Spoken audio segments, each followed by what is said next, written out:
I would like to start off by saying we're going to go ahead and jog everybody's memory from last meeting, which was another monthly improvement. Okay, so Arizona, can you discuss a little bit of what we did? Because Cade was not here present during the meeting, so we would like to fill him in. So one of the things we discussed were the clientele of our excuse me, some of our clientele of the of veterinary clinic that we have, and some of the things that we were trying to branch off of is like how we want the owners to feel and such. Is I believe that's why we're here, correct? Okay. What can we do to ensure that patients and owners feel more comfortable in our clinic? Our customer service should be equal to the expectations of our patients and for every interaction with them. So they should, Make a great first impression, basically.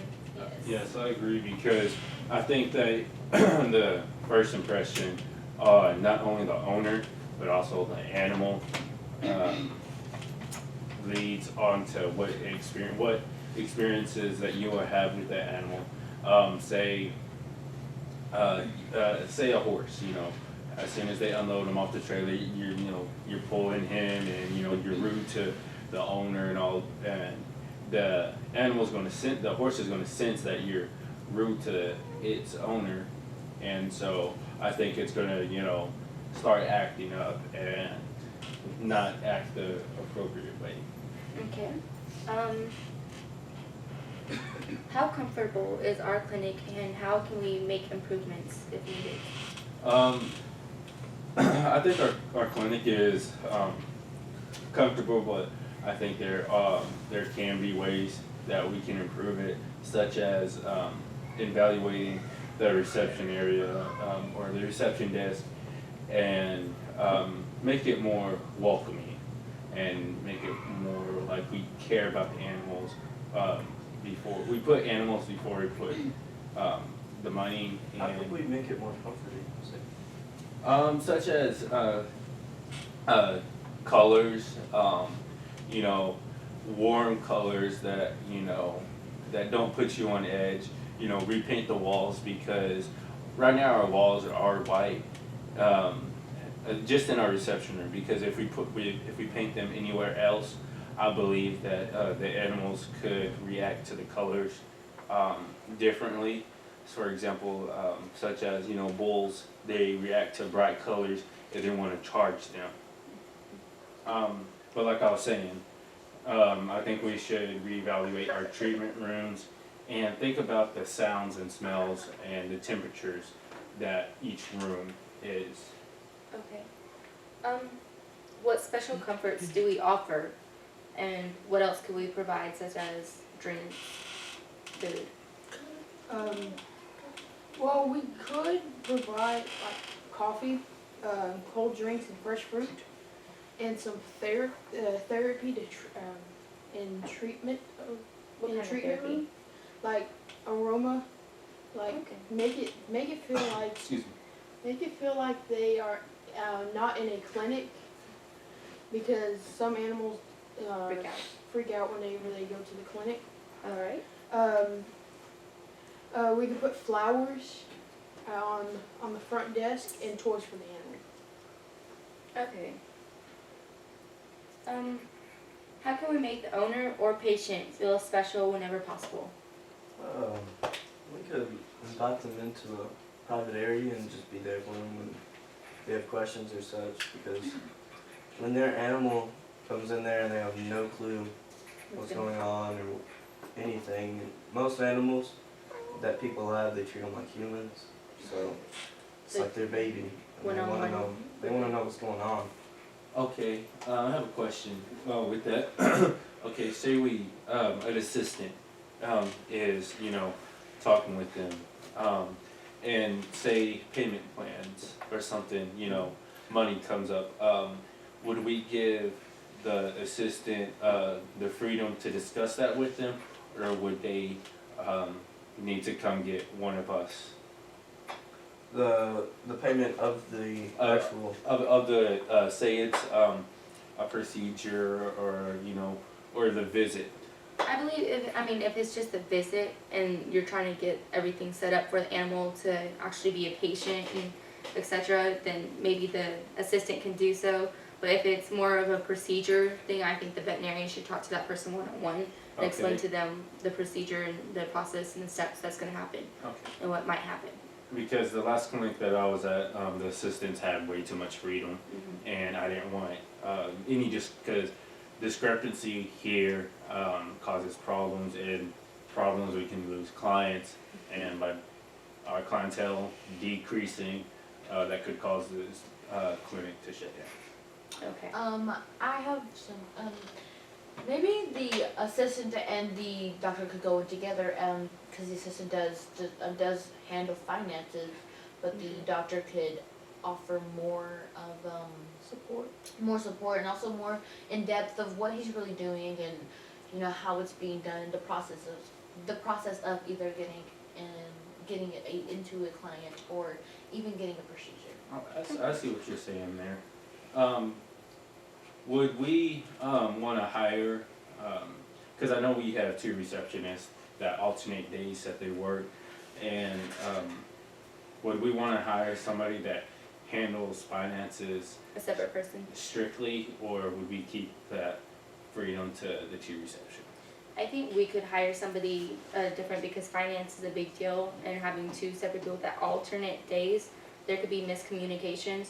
So I do believe we need to hire. I'm sorry if I'm looking, but I would see how this would fit into the budget, because as you know, that's why we only have 2 receptionists, and I believe 2 or 1 doctors of veterinarians. Well, that's here. Maybe in the next meeting, we can start talking about financing and upgrading and upsizing our clinic and different ways we can earn money to do so, such as fundraisers and. Well, speaking of money, how would we deal with a patient or a customer, I guess, that they really care about their dog and let's say the dog has cancer, They can't afford it. they can't afford the actual cost, how would we?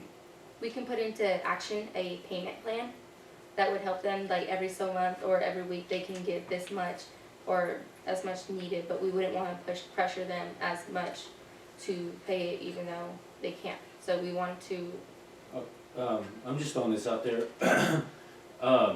As we know, sometimes, especially in animals, since, cancer research has just begun, most of the animals that have cancer do not survive.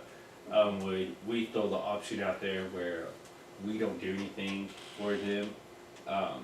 Their visit is no cost for them, since they can't afford the cancer Yes. treatment, and they just take home their animal and spend their last few moments with them and cherish them. that would be a good idea as well. I mean, why pay them? It's wrong to make them pay for something that we couldn't do. I'm just throwing this out there. Yeah, that's a good But we point. will have to lay down the fact that the possibility that their animal might not survive and there's nothing we can do for it. We can't just lie to them. I think as veterinarians, a part of our job is giving each individual the worst side of it and the best side, and tell them all the possibilities that are possible. Yeah, I think that's one thing we need to give them a decision, we can't just like say, sorry, we're not gonna Yes. help them. Yeah, that's what I was saying. If We they could- want Wanna us pay to for help it. them and they say they have the money, then we can't say no. Exactly. So Um, we'll have yes or no options. And the reason why I'm saying, to throw that out there, as we all know, our clientele has been increasing, and with that, our money has been, increasing also, such as, PBR, the PBR headquarters, professional board riding headquarters has moved next door to us, and we are the only vet clinic. And with that, contract between us two, we have, increased our budget, or not our budget, but our finances about $10,000 a month. Yes. Okay. Arizona, does your sterilization area look clean and efficient? Yes, our sterilization is our top priority, and it's glistening, if I must say. But it also needs more improvements. Some improvements are such as high tech and something that we can discuss at the next meeting with more of the budget This last question, we'll kind of have to wrap it up because we have to get back to work, of course.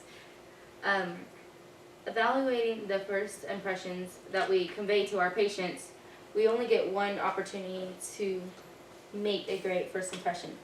So what are some other ways we can do so?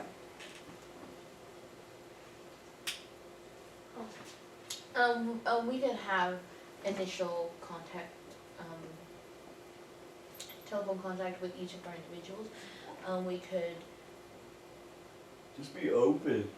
Treat um, them like people. and the responsibilities of the doctors and assistants and, the doctors and staff should really be Look them in the eyes. Answer all the questions. Like Because I- honestly elaborate. and truthfully. Cause I believe that, say we unload, a horse and we're pulling the horse, but yet the horse is stubborn and doesn't wanna go and, we're pulling him. I think the owner would be like, I don't wanna be at this clinic. Does my animal get abused? Does it get fed, the proper nutrients?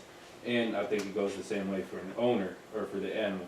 If it senses that, we're being rude to its owner, I think it's gonna act up and give us a fit.